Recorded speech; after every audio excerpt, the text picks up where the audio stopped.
RGP feel good സിനിമകൾ പറയാമോ?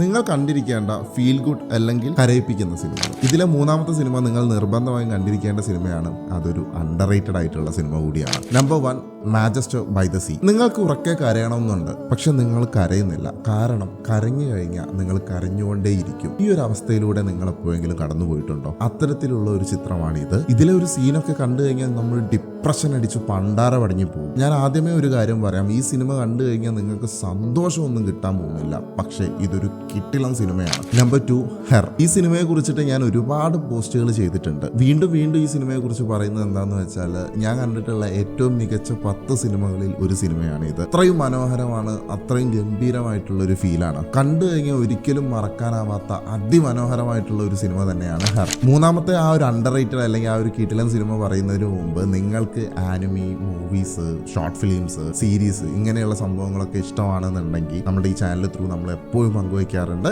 Follow and subscribe. Number 3, touch. 2024 പുറത്തിറങ്ങിയിട്ടുള്ള ഒരു feel good drama romance category പെടുന്ന ഒരു ചിത്രമാണ് ടച്ച്. നിങ്ങൾ ജീവിതത്തിൽ ആർക്കെങ്കിലും വേണ്ടിയിട്ട് കാത്തിരുന്നിട്ടുണ്ടോ? അല്ലെങ്കിൽ കാത്തിരിക്കാൻ വേണ്ടി പറഞ്ഞിട്ടുണ്ടോ? അങ്ങനെ കാത്തിരുന്നിട്ടുണ്ടെങ്കിൽ അത് നിങ്ങൾ എത്ര ദിവസം കാത്തിരുന്നു? അല്ലെങ്കിൽ മാസങ്ങളാണോ? അല്ലെങ്കിൽ വർഷങ്ങളാണോ? കൂടുതലായിട്ട് ഞാൻ ഒന്നും പറയുന്നില്ല, ഒന്നും അറിയാതെ പോയി ഒന്ന് കണ്ടുപോകുക. ഒരു കിട്ടിലം ഫീൽ തരുന്ന വേറൊരു മൂഡിൽ സഞ്ചരിക്കുന്ന ഒരു റൊമാൻറ്റിക് സിനിമയാണിത്. ടച്ച് എന്ന സിനിമ ഇപ്പോൾ ജിയോ ഹോട്ട്സ്റ്റാറിലും ഹെർ VI മൂവീസിലും Manchester by the sea Apple TV-യിലും ഇപ്പോൾ അവൈലബിൾ ആണ്. നിങ്ങൾ കണ്ടിട്ട് കാണണ്ടായിരുന്നു എന്ന് തോന്നിപ്പിച്ച ആ ഒരു സിനിമയില്ലേ, അതേതാണ്? അത് താഴെ പങ്കുവയ്ക്കുക. Follow for more.